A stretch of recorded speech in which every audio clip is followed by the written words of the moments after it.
Yeniyetməlik dövrü uşaqların ən emosional mərhələsidir. Onlar tez inciyir, əsəbləşir, qışqırır və ya susaraq özlərinə qapanırlar.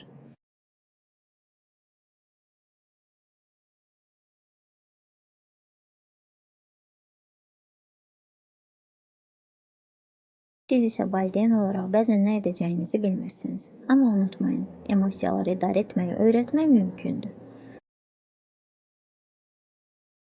Bunun üçün sadə bir üsul var. Uşaq hiss etdiklərini bir vərəqə yazır, qatlayıb qutuya qoyur, sonra açır, oxuyur və cıraraq atır. Beləcə, içindəki neqativ hissləri özündən azad edir. Daha sonra pozitiv qutunu açır, vərəqləri oxuyur, özünü daha güclü, dəyərli və sevilən hiss edir. Yeniyetmələrdə aqressiya çox vaxt ifadə olunmayan hisslərdən yaranır. Bu sadə üsul onların duyğularını anlamağa, sağlam şəkildə ifadə etməsinə kömək edir.